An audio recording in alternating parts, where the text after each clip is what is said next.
pedimos, Señor, tu Santo Espíritu en este momento. Asístenos, Señor. Ven, Espíritu Santo. Glorifícate en nuestra pequeñez, en nuestra pobreza, en nuestra debilidad. Te damos gracias, Señor, por nuestra cruz de cada día. Te damos gracias, Señor, por todas las bendiciones que nos das cada instante con tu infinito amor. Especialmente aquellas bendiciones que son las cruces y que, a pesar de que aún no sepamos llevarlas como debería ser, te pedimos, Señor, que nos sigas purificando, que nos sigas educando, que nos sigas reordenando a través de la cruz de cada día, que nos des la gracia de llevarla cada vez con más espíritu sobrenatural, con más unión con tus intenciones divinas. Enséñanos a aprovechar cada cruz, Señor, para asemejarnos más a ti, para crecer en la humildad, en la paciencia, en el desprecio de este mundo, en la unión contigo y en todas las formas en que tú quieres introducirnos cada vez más en tu reino, en el reino de tu voluntad. Mamá Santísima, ven, te pido que sigas bendiciendo a cada uno de nosotros, a nuestras familias, nos sigas llevando de tu mano hacia el Señor y hacia el reino de su divina voluntad. Todo te lo ofrecemos por el pronto triunfo de tu inmaculado corazón, por el pronto triunfo del corazón de Jesús. Que ofrezcas al Señor todos nuestros actos en unión a todas las santas misas, las horas santas, las reparaciones, las adoraciones, los sufrimientos de todos tus hijos en toda la iglesia, por esas intenciones divinas, especialmente la liberación de las almas del purgatorio, la conversión de nosotros los pecadores, por la santificación de todas las almas, especialmente de los sacerdotes, por la misión Familias de la Sagrada Familia, para que sigas llevando, sumando cada día más familias a este reino, sigas subiendo cada vez más familias a esa arca de amor que es tu inmaculado corazón. Que con la preciosa sangre de Jesús protejas nuestros hogares, bendigas y hagas fecundos nuestros trabajos, nuestra misión. Enséñanos, Madre María, a que nuestras familias entren a tomar posesión cada vez más de esa herencia que nos ha dejado la Sagrada Familia con su vida oculta, que podamos hacer nuestros todos esos tesoros y toda esa herencia de amor que la Sagrada Familia nos ha dejado con sus sufrimientos, con sus oraciones, con sus actos, todos en la divina voluntad. Ti, amado San José, ponemos en tus manos todo aquello de humano que aún sabes que necesitamos y que tantas veces nos roba la paz, toda esa añadidura que podamos tener más estabilidad, más de todo aquello que necesitamos para poder servir al Señor con mayor alegría y paz. Santos ángeles de Dios, ayúdenos, protéjanos y rueguen por nosotros. Amén. Ave María, llena eres de gracia, el Señor es contigo. Bendita tú eres entre todas las mujeres y bendito es el fruto de tu vientre, Jesús. Santa María, Madre de Dios, ruega por nosotros los pecadores, ahora y en la hora de nuestra muerte. Amén. Bueno, entonces hoy vamos a hablar de ese tema tan hermoso que todo esto de la divina voluntad son unas semillas que semillas que ya hoy en día ya son frutos, o sea, son realidades como anticipos del reino. Vamos a hablar de eso, de ese reino de Dios, como el Señor nos enseña en el Evangelio, está dentro de nosotros. Es una presencia, es el mismo Jesús. Y hasta ahora, a la luz de estos escritos de los libros de cielo de Luisa Picarreta, puede la iglesia, el que quiera, entrar a ese reino, cada vez más, vivirlo desde acá, ¿sí? Comenzar a adentrarse. Es un proceso, como siempre lo he explicado, es ese mar al que vamos entrando poco a poco, pero en el cual el Señor quiere que nos sumerjamos y que ya no salgamos de ahí. Podemos verlo como un mar, como una mansión. Es algo inmenso, pero es el mismo Jesús. Él es el reino de Dios. Por lo tanto, en la medida en que cada uno de nosotros, hermanos, lo conozca y lo viva amando y lo viva sirviendo, es una persona que está ya viviendo ese reino divino, ese reino de la vida eterna.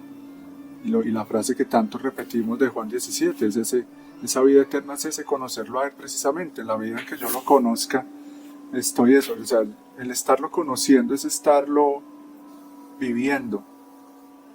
El estar conociendo al Señor Jesucristo es estar conociendo al Padre, y en ese estarlo conociendo no son ideas, no son teorías, no son un libro, no son frases, no son conceptos, no son filosofías.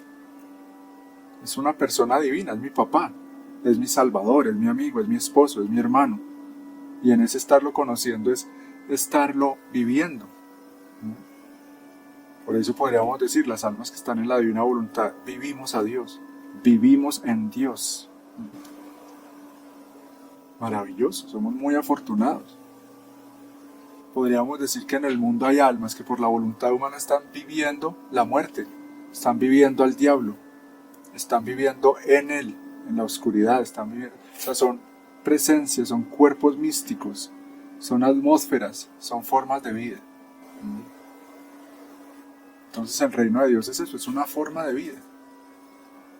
Es un sumergirme precisamente en eso, en un reino. ¿Qué es un reino?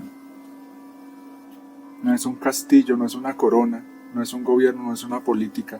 El reino de Dios es eso, una atmósfera divina, a la que entro desde acá, desde ya si quiero. Y este reino de la divina voluntad es más que una última llamada, sí es un llamado. Por eso el Señor, uno de los títulos que le pone a estos libros, como he repetido varias veces, la llamada de Dios a la criatura para que regrese al orden, puesto y finalidad para la cual fue creada por Dios. O sea que sí es un llamado, toda esta doctrina. Pero es un llamado que en la medida en que la persona, escucha ese llamado, lo acoge, responde, obedece a ese llamado, ya pasa de ser algo más que un llamado, ya empieza a ser eso, la respuesta de la criatura hace que se abra todo ese reino para esa alma. Y es un reino que está, como lo decía Juan el Bautista, desde que el Señor vino, ya ese reino está en plenitud. O sea, podríamos decir que en el Antiguo Testamento era una preparación, estaba así como volviendo, como hemos visto, al paraíso. Pues ese era el reino de Dios, el reino de la armonía de Dios con el hombre, el vivir en una misma voluntad, el vivir en esa comunión, en esa armonía perfecta de la voluntad de Dios. Pero por el pecado ese reino queda oculto, queda sustraído, queda como si ya no perteneciera al hombre y fuera una cosa de otro mundo. Porque, vuelvo y repito, ese reino es esa comunión con Él, es vivir en Él, en Dios. Y el hombre vivía así, en el paraíso. Al perderlo, ya ese reino se fue, pero no dejó de existir nunca, ni fue quitado al hombre para siempre. Y como hemos repetido también el Señor, unas palabras del Señor, Él nunca dijo, ya nunca le voy a dar este reino al hombre. Él nunca dijo eso. Quedó como escondido, como en reserva, esperando que a los que volverían a Él por la divina voluntad. Esperando este llamado. Y para el Señor 1000 años, 2000 años, toda la historia de la humanidad que han sido 6000 años, son 6 días, es cortica para Él. ¿Qué diríamos de 50, 20 o 10 años que pueda faltar para que ese reino venga en su plenitud con la segunda venida de Cristo? Pues son segundos, son apenas unos instantes en la historia, si lo vemos desde el punto de vista de la eternidad, desde la óptica de Dios. Estamos en los últimos segundos, como he dicho varias veces, estamos en los últimos segundos de esta triste historia. Gracias a Dios, gracias a Dios. Gracias a Dios estamos en los últimos segundos de esto tan horrible, porque lo peor que podría pasarnos es que siguiéramos como vamos y que Dios no interviniera.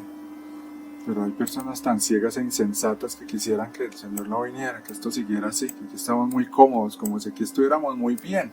Claro, los hijos de este mundo están acolchonados, están apoltronados, acomodados acá.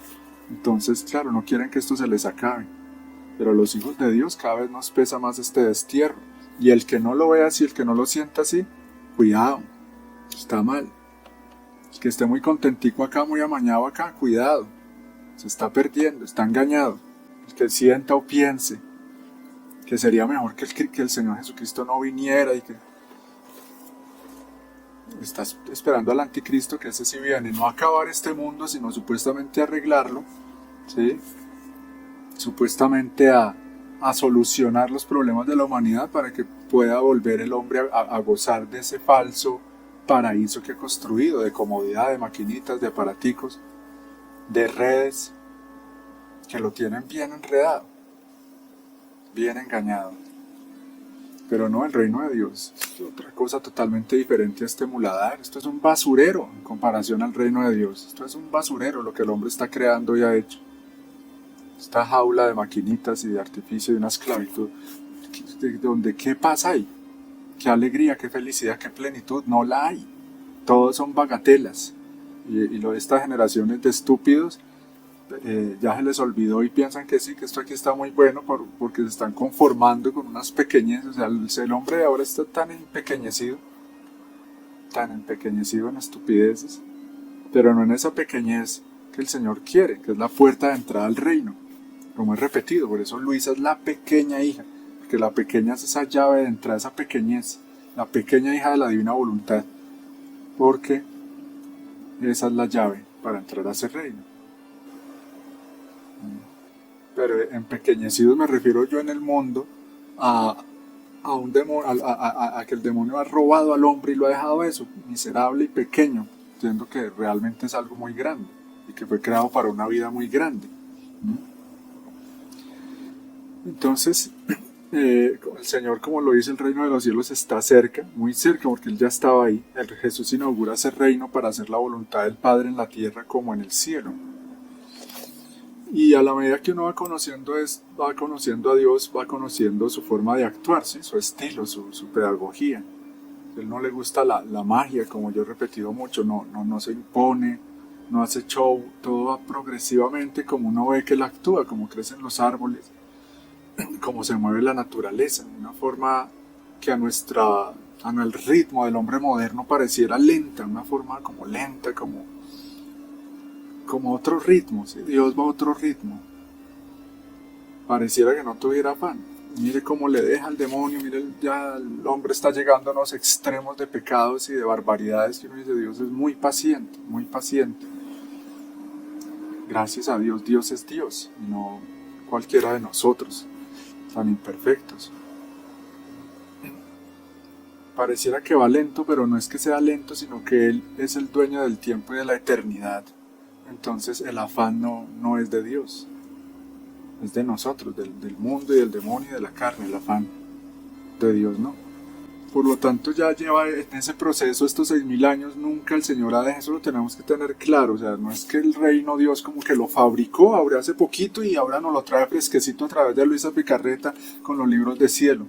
Están para estrenar el reino de Dios, está un producto recién sacado para estrenar, ¿no? El reino de Dios siempre ha estado ahí, es Él, o sea, es un reino que es eterno, no tiene ni principio ni fin, es el reino de amor que es Dios mismo, es eterno, como Dios no tiene principio ni fin su reino, porque es su voluntad, que es el reino de Dios, su querer, que reina, que se haga lo que Él quiere, eso es el reino de Dios, que se cumpla lo que Él quiere. Entonces su querer, su voluntad siempre ha existido, entonces el reino de Dios siempre ha existido, vuelvo y repito, nosotros nos salimos de Él, pero ahí está. Se inunda todo el universo y todo el tercer cielo y todo eso para aquí, de aquí hacia arriba es muy grandes, hay no sé cuántos cielos y cuántos miles de paraísos o millones, y allí en todo eso reina la voluntad de Dios, es un reino inmenso. Entonces siempre ha existido, siempre ha estado ahí, por eso siempre, como se ve en la historia de la salvación, ese divino querer daba vestigios de ese reino, como volviendo a llamar, como puerticas que abría de vez en cuando. Por ejemplo, a través de ciertos personajes Dios muestra, ¿sí?, su sabiduría, su fuerza, su bondad, su mansedumbre. A través de los profetas es como que, hey, todavía yo estoy esperándolos, todavía yo existo, les mando esto y esto y esto. O sea, con todo el Antiguo Testamento Dios viene Él al encuentro del hombre. Acordémonos de toda la historia de Moisés, cómo empieza Él a ponerle leyes a ese pueblo para reordenarlo, para reestructurarlo, para sacarlo de ese reino de tinieblas en que cayó y volverlo a llevar a ese reino. Y así todo el tiempo Dios no ha dejado de hablar, de mostrarse, de llamar, de amar al hombre. Nunca se cansa, ni se ha cansado. No podemos caer en ese error de que como que Dios, como lo ven muchos dentro y fuera de la iglesia, un Dios indiferente o un Dios que por allá como con un amor intermitente que de vez en cuando dice algo, de vez en cuando baja, así como en la piscina de Bethesda cada 5 años baja a tocar esa agua, ¿no?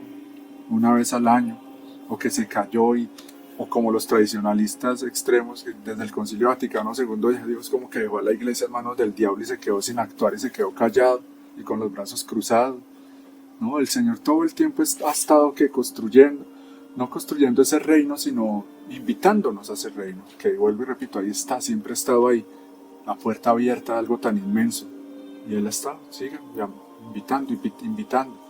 Como dice en el Evangelio, no llaman a todos, pero no vienen los que habían sido los elegidos para ese reino. Entonces ahora que entre cualquiera, el que quiera, pero tiene que prepararse, tiene que ponerse el vestido. Yo no sé si se habían fijado en eso en ese Evangelio. Él invita y se llamen a los cojos, a los ciegos, a los pobres, a los que estén por ahí. Sí, invita a todos. Pero lo que no le dice ahí en el Evangelio no está escrito es que como si Él le diera esa orden a esos que van a llamar. Pero díganles que vengan bien vestidos con traje de fiesta. Pero se sobreentiende, porque después dice que el que había uno que no estaba con traje y lo sacaron. Así fuera un harapiento, un ciego, un pordiosero, un leproso que invitaron a ese banquete, tenía que tener una preparación, no podía irse así como estaba. No sé si se habían fijado eso en ese Evangelio. Entonces lo mismo en la vida pasa eso. Los judíos, que eran ese pueblo, sus primeros invitados a ese banquete, muchos de ellos se lo perdieron, no quisieron, se dejaron engañar por el diablo y se quedaron fue aquí en lo de la tierra sin pensar en ese banquete celestial, nada de espiritualidad verdadera, sino solo tierra, solo materia, solo plata, solo poder, solo avaricia. Y ahí están, son los que están detrás de toda esta porquería del nuevo orden mundial, como lo he tocado varias veces, pero algunos de esos judíos que sí se convirtieron, pues de ahí nace la iglesia, nada más y nada menos, son los apóstoles y todos los que los empezaron a seguir. Pero eso, después ya el Señor invita a todo el mundo, que eran los gentiles, a los paganos, todos vengan a conocer el reino de Dios, que es Jesucristo. Él vino en real, con su resurrección nos muestra que nosotros no somos de acá, que fuimos creados para otra vida, más alta, más luminosa, más sublime espíritu, una vida en el espíritu. Fuimos creados somos espirituales, eso es el reino de Dios, que ese es el anuncio del reino de Dios, como que el Señor nos viene a decir, oiga, es que ustedes no son solo carne, ustedes no se identifiquen solo con ese cuerpito, ustedes son algo mucho más grande, ustedes por dentro son soles eternos, son espíritu y alma, no son solo materia. Eso es una novedad, porque el hombre por el que paganismo se había vuelto de eso, tan en la carne, que casi como una bestia, que estaba viviendo solo para eso, para el cuerpo.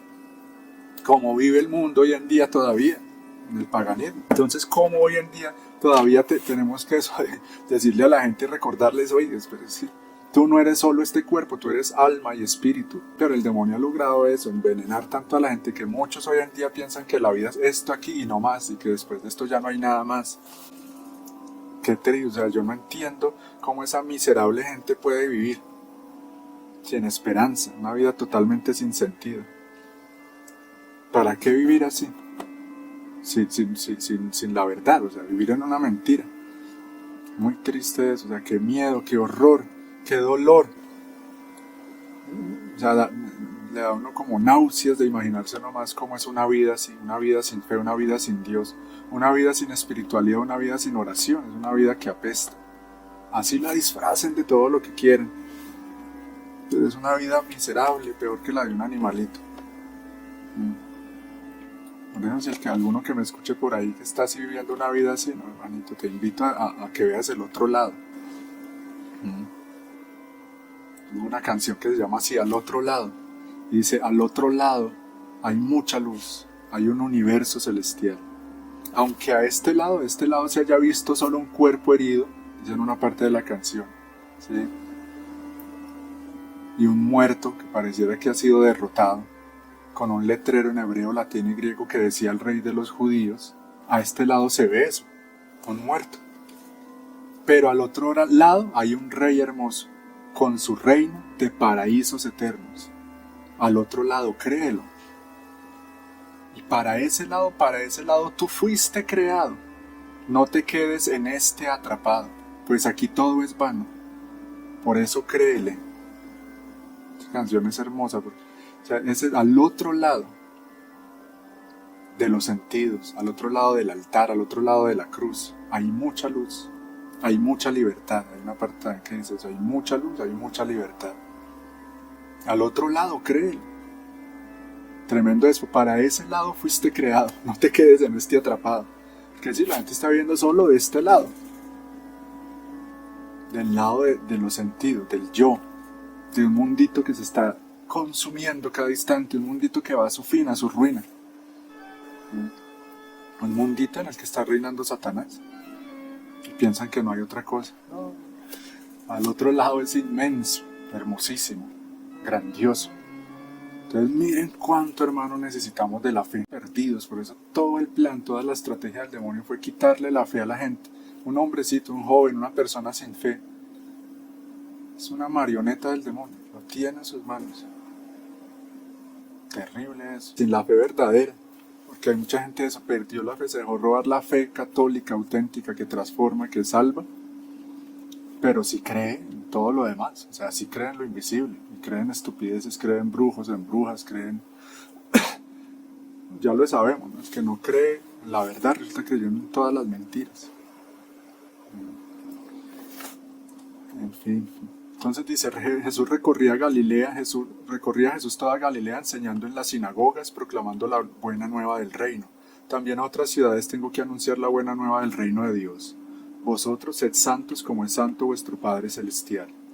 Aún tengo muchas cosas que deciros, pero ahora no las podéis soportar. Pero cuando Él, el Espíritu, de verdad venga, os guiará a la verdad completa, porque no hablará por su propia cuenta, sino que hablará todo lo que oiga, y os hará saber todo lo que habrá de venir.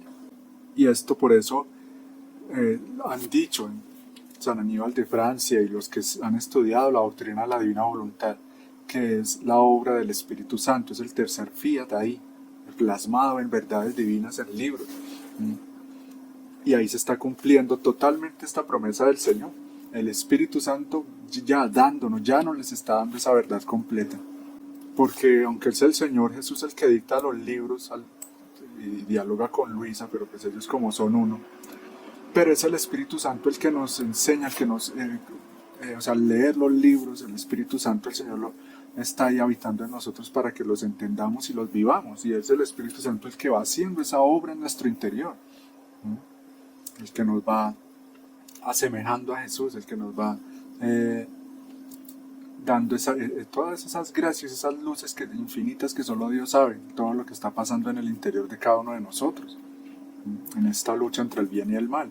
Es el Espíritu Santo el que va poco a poco, muy, como decía ahora, muy casi imperceptiblemente, va haciendo que el alma vaya venciéndose, vaya dejando vicios, vaya como perdiéndole el gusto a lo del mundo, a lo del pecado. Y va el Espíritu Santo eso, transformándonos, aún sin darnos cuenta, pero de una forma fuerte, poderosa.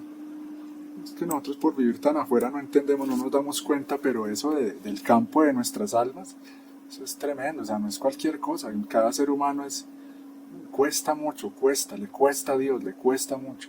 Es como si el Señor tuviera eso, que en cada corazón humano sacar montañas de cosas, de reestructurar, está armando y vuelve y lo desarma con el pecado, entonces vuelve a armar, ¿sí? La construcción que él está haciendo ahí.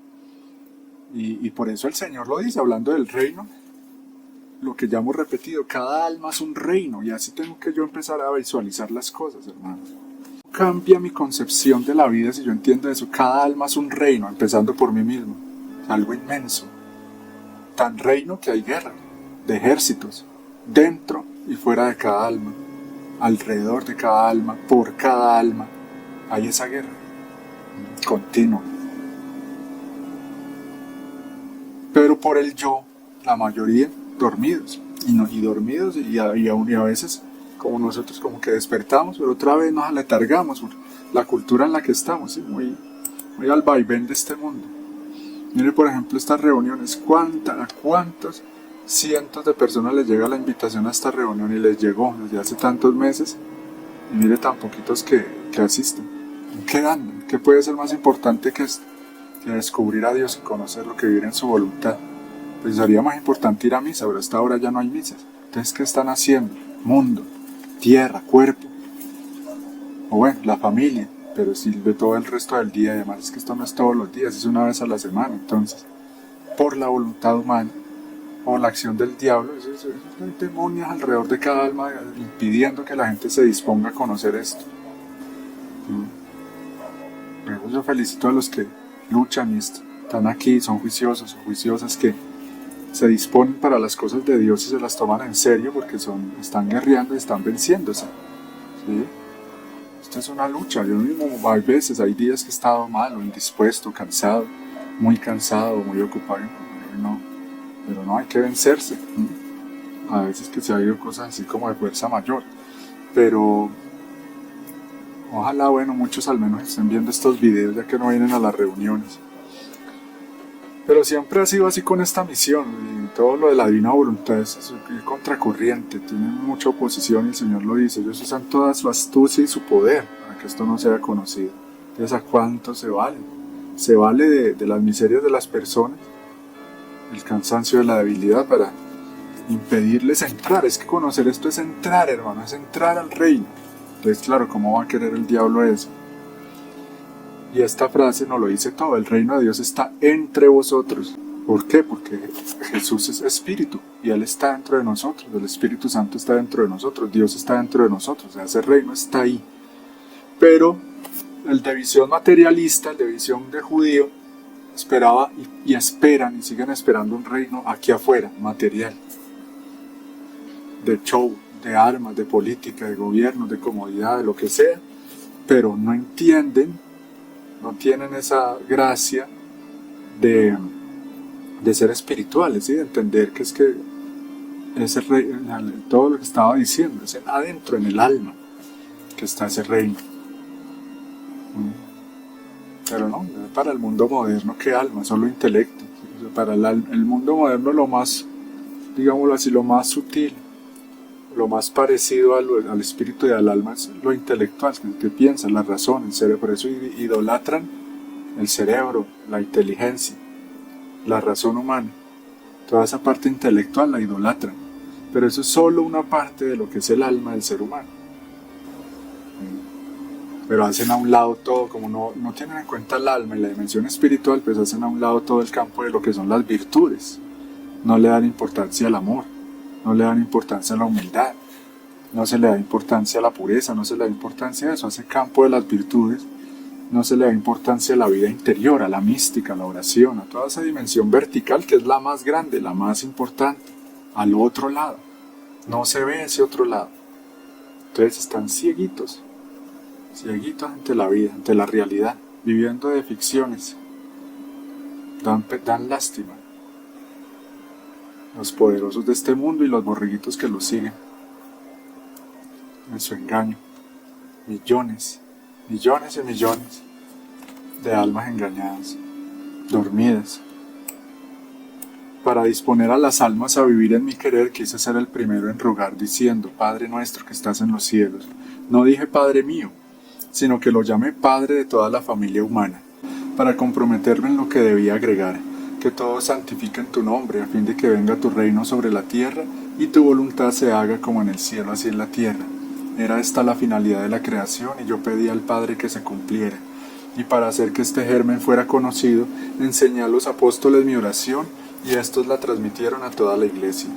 Mas no ruego solo por esto, sino también, entonces, si en el Padre Nuestro, el Señor nos está, o sea, no solo es una enseñanza, como lo vemos así limitadamente, que el Señor nos enseña al Padre Nuestro a orar, sino que es un acto eterno que se repite en cada criatura que lo reza, para sumar, como yo he explicado varias veces, ese número de actos divinos que son justamente necesarios para que venga el reino, para que Dios como que devuelva ese reino al hombre, para que, como yo he explicado, de pronto no lo tienen muy claro, Dios todo lo tiene con peso, número y medida. Para que viniera la encarnación, que Jesús fuera justo, digámoslo así, que ya viniera a la tierra, tenía que sumarse un número preciso de actos en la divina voluntad, que los completó la Santísima Virgen. Por eso ella, no solo por ser la Madre de Dios, sino que ella anticipa la venida del Señor con sus actos, con ese amor, con todos sus latidos, respiros, toda su vida era como un continuo: venga tu reino, ven, encárnate, venga el verbo a la tierra, como nos lo explica en el libro de la Virgen de Mayo. Y lo mismo ahora nosotros tenemos que hacer eso. Entonces yo pongo ese ejemplo, ¿no? Ese banco de la Divina Providencia en que Cada uno de esos actos es como un lingote de oro o una moneda de oro que se va sumando, y cuando ya esté la cantidad de oro que Dios ha determinado, es un valor simbólico, porque ¿quién puede decir qué precio tiene el reino de Dios? ¿O qué precio tiene que Jesús se haya encarnado? No, Él pide como algo simbólico, ¿sí? De parte de las criaturas, por una cuestión de justicia, de ese equilibrio perfecto, porque Dios no puede ser eso alcahueta, ni dar sus dones a la loca, ni dar las cosas de una manera injusta o de una manera imperfecta. En Él todo es, vuelvo y repito, con peso, número y medida. Y lo mismo en nuestra vida tiene que ser cada vez más así, porque nosotros también, como decía que día en la misa, la lectura de Daniel, vamos a ser pesados, medidos, ¿sí? Y a recibir lo que merecemos. Vamos a ser pesados y medidos en nuestros actos, nuestras intenciones, nuestros pensamientos, las obras que hicimos en la vida. Y de acuerdo a eso, pues ya sabemos, en esa balanza, Dios o nos salvamos o nos condenamos. Entonces, para que Dios pueda ya imponer ese reino de amor en la tierra, desatarlo, invadir la tierra con su divina voluntad, enseñó el Padre Nuestro. Y está enseñando esto, a vivir en la divina voluntad, para que toda nuestra vida sea eso, como en la continuación, como he explicado, de la misa, del Padre Nuestro. Por eso dentro de la misa está el Padre Nuestro. En Dios toda hay una unidad en todo se conecta. Entonces, yo repetir en mi vida esas intenciones, ese fin del Padre Nuestro, que especialmente es eso, que venga el reino de la divina voluntad a la tierra. Son semillas. Cada vez que rezamos el Padre Nuestro, son como unas semillas que, esos lingotes de oro, esas moneditas también, eso, son semillas que, como semilla, en algún momento va a producir el fruto que contenía esa semilla. Esas semillas que son sembradas no pueden quedarse toda la vida siendo semillas. Entonces, algún día esos actos que nosotros hoy en día los hacemos en la divina voluntad, esas oraciones, esos sufrimientos, esos Padres Nuestros, esas misas, etc., son ahora como son como actos pequeños, ¿sí? Como una semillita, pero el Señor explica en los libros de cielo, sobre todo en los volúmenes ya del 30 en adelante, maravillas que uno queda, o sea, ni las entiende bien, ni cuesta creer de lo grande todo lo que Él dice de esos actos. Es gracias a esos actos que va a venir todo ese milenio de paz, todo ese reino nuevo, todas esas familias restauradas en Dios. Es gracias a ese reino, a esos actos, que ese reino va a ser una realidad para todos. O sea, que ya es una realidad, pero una realidad ya, digamos, que se manifiesta y que rompe todos los obstáculos que han habido a lo largo de estos siglos. Y en Juan 17, ese capítulo maravilloso, tan completo y tan profundo, dice el Señor: mas no ruego solo por estos, sino también por los que han de creer en mí por la palabra de ellos, para que todos sean uno. Como tú, oh Padre, estás en mí y yo en ti, que también ellos estén en nosotros, para que el mundo crea que tú me enviaste. La gloria que me diste se las he dado, para que sean uno, así como nosotros somos uno, yo en ellos y tú en mí, para que sean perfectamente uno, y el mundo sepa que tú me enviaste y que los amaste tal como me has amado a mí. Padre, quiero que los que me has dado estén también conmigo donde yo estoy, para que vean mi gloria, la gloria que me has dado, porque me has amado desde antes de la fundación del mundo. Ahí el Señor nos está mostrando cómo ese reino de Dios es que nosotros vivamos en Él. ¿Qué es eso? Vivir en su voluntad, hacer las cosas como Él quiere, dejar que Él las haga en mí, empezar a amar al Padre con el mismo corazón de Jesús, empezar a amar a la Virgen con el mismo corazón de Jesús. Eso se logra queriendo, y Él va haciendo, Él va ayudando, todo lo hace Él, pero de nosotros lo que falta es eso, disponernos, quererlo de verdad, entregarle nuestra voluntad humana. Miren lo que dice, en este capítulo hay muchos misterios y muchas cosas que solo se pueden vivir a la luz de estos libros de cielo. La gloria que me diste se las he dado, para que sean uno. Son pocos en la historia de la humanidad que han sido los santos, y ahora los santos que vivan en la divina voluntad, los que podrán o podremos entrar en esa gloria y manifestarla al mundo. Por eso en alguna parte del Antiguo Testamento dice, por el pecado, da a entender eso, y palabras más, palabras menos, dice que por el pecado los hombres están destituidos de la gloria de Dios. Es decir, que una persona que va rompiendo con el pecado, va dejando que el Cordero de Dios lo libere de ese pecado y empieza a permanecer en esa gracia, en esa amistad de Dios cada vez más, empieza a tener esa gloria de Dios.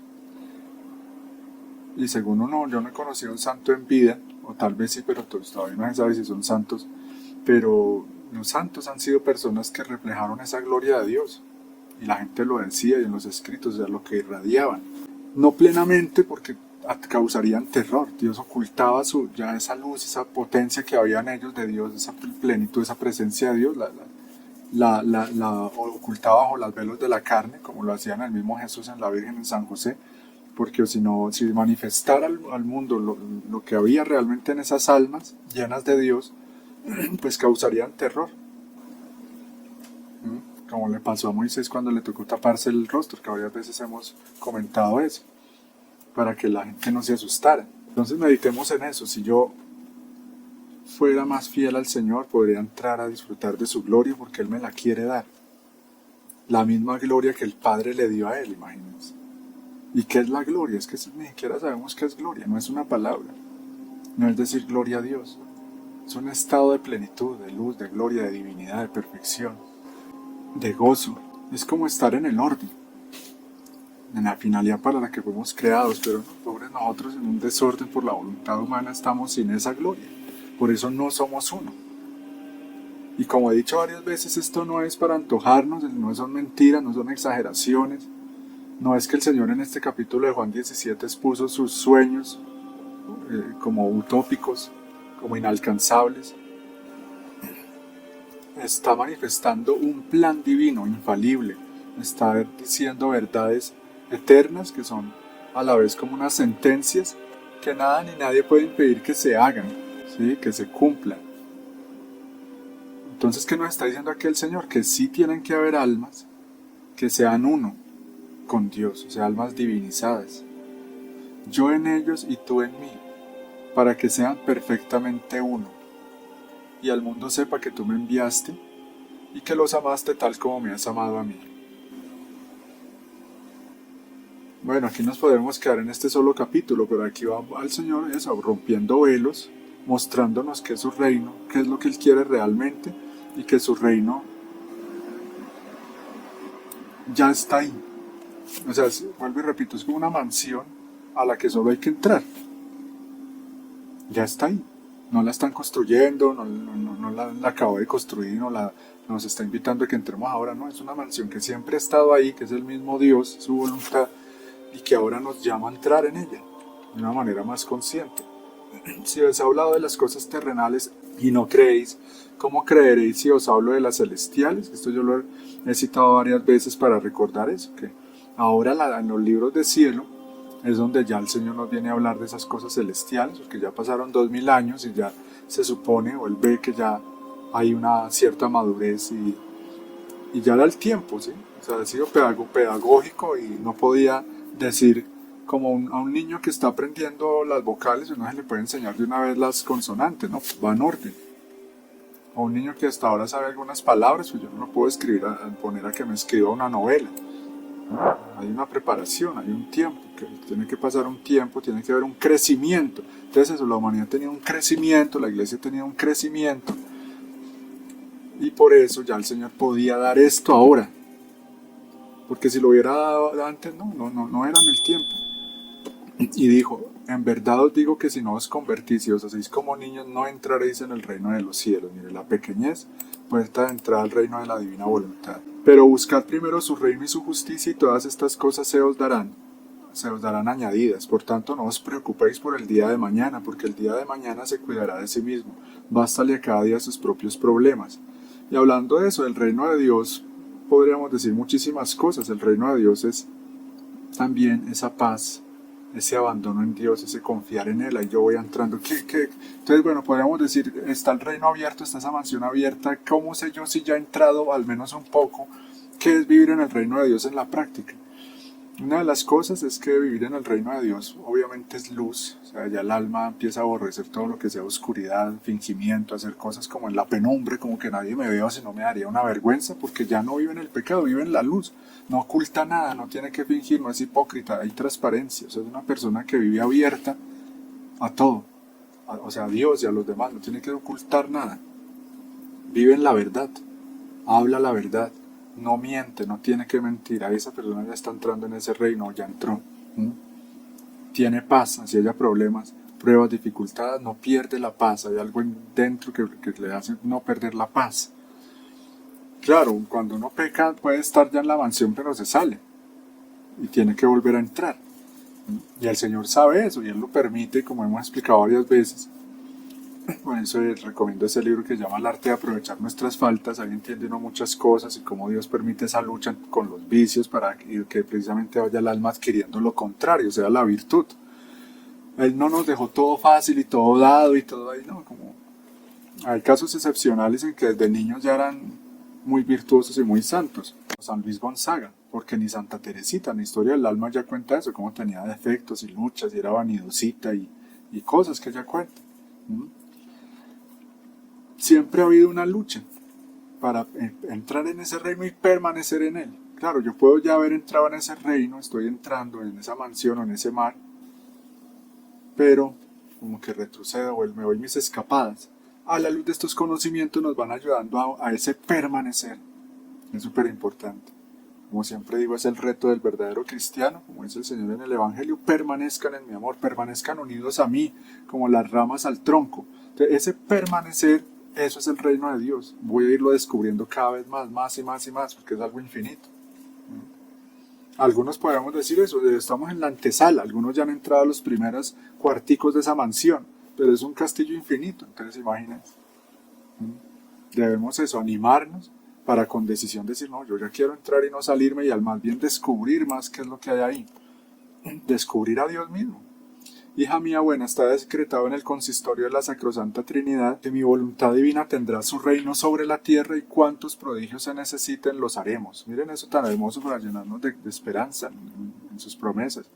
Dice el Señor, cuantos prodigios se necesiten los haremos. No ahorraremos nada para tener lo que nosotros queremos.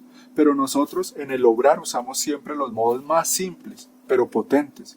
Mira lo que trataba de explicar ahora, que él nos lo dice claramente. Usamos los modos más simples, pero potentes, tanto de arrollar cielo y tierra y todas las criaturas en el acto que queremos. Él tiene su estilo de obrar, simple, oculto, espiritual, como sin afán, pero sin parar. Y lo va a cumplir. Son decretos divinos. Hasta que Dios no tenga lo que Él quiere, no se termina este mundo. No queda otra cosa que conocerlo para poseerlo. Por eso estoy manifestando lo que pertenece al reino y a mi voluntad divina, a fin de que la criatura recorra sus caminos, siga nuestros pasos y entre en posesión de ella, y mi divina voluntad con su calor y su luz repetirá el prodigio de quitar los humores nocivos que posee el germen humano, y para estar segura pondrá el germen de su luz y calor y se constituirá vida del germen. No queda otra cosa que conocerlo para poseerlo. Entonces miren hermanitos, somos súper afortunados. Decidámonos, tomémonos estos conocimientos muy en serio, como quien sabe que adquiriendo estos conocimientos va a ser feliz, santo, y va a ser feliz a Dios, que es lo más importante. Como quien sabe que a través de estos conocimientos puede dejar a todos atrás en santidad y en amor a Dios, llegar a amar a Dios con su mismo amor. ¿Sí? Como en una sana y competencia que Dios quiere, esa competencia de amor. De quién lo conoce más, quién lo ama más, quién hace más por él, quién conoce más estos libros de cielo y estas verdades divinas, quién las vive mejor. No, porque como todo queda entre Dios y el alma, es una competencia querida por él porque no se presta a lo humano. O sea, nadie va a saber, nadie va a ver, no va a decir, oiga, yo ya, no, son cosas que pasan en las almas, en ese campo espiritual. Por eso en ese campo sí podemos competir, porque no va a haber esa competencia al estilo humano, ¿sí? Y el ganador va a ser Dios. Entonces por eso es una competencia divina, digámoslo así. Entonces compitamos por el que más ame al Señor, más lo conozca, más repare, más se deje transformar en Él. Y en la medida que conozcamos al Señor a través de estos libros de cielo, de su palabra, vamos a poseerlo. Entonces vamos a entrar a ese reino. Entonces, como les digo, esto tiene una segunda parte y como todos estos temas son infinitos, daría para más y más y más y más. Entonces, aquí hacemos como introducciones de cada tema, pero ya depende de cada uno en su intimidad con Dios, qué tanto los vive, qué tanto los profundiza, qué tanto los entiende. Bueno, terminemos con una oración. Señor, te damos gracias por abrirnos tu corazón, que es ese reino. Enséñanos a entrar, a cruzar por esa puerta que es tu costado abierto, hacia tu reino de amor, de luz, de divina voluntad, y enciérranos en él, no nos dejes salir más de él, Señor, no dejes que sigamos dándonos esas escapadas para volver al laberinto de la voluntad humana, este destierro gris, oscuro, teniendo tanta luz por disfrutar, tanta belleza, tanta armonía. Ayúdanos, Señor, ayúdanos, que sin tu gracia sabes que no podemos. Tú eres el buen pastor, no dejes que sigamos andando como ovejas sin pastor, sino que se nos empiece a notar verdaderamente que somos ovejas que tienen un pastor, el pastor más rico, más divino, más perfecto, más santo, más sabio, más bueno, más amoroso, que podamos reflejarte a los demás. Que podamos reflejarte a los demás y que podamos ser parte de ese reino, constructores de ese reino, anunciantes de ese reino, que podamos llamar y atraer cada vez más almas al reino de tu voluntad. Amén. Madre Inmaculada, bendícenos, cúbrenos con tu manto, y sé tú nuestra guía, nuestra maestra y nuestro modelo para entrar a tomar posesión de este reino. Amén. En nombre del Padre, del Hijo y del Espíritu Santo. Amén. Querido hermano, te invito a suscribirte a este canal si no lo has hecho, a compartir estos videos y sobre todo te invito a tomarte muy en serio estos conocimientos divinos para que podamos dar cumplimiento a ese querer perfecto del Señor que quiere hacernos no solamente felices y libres en este mundo, sino transformarnos en Él para la eternidad. Dios te bendiga.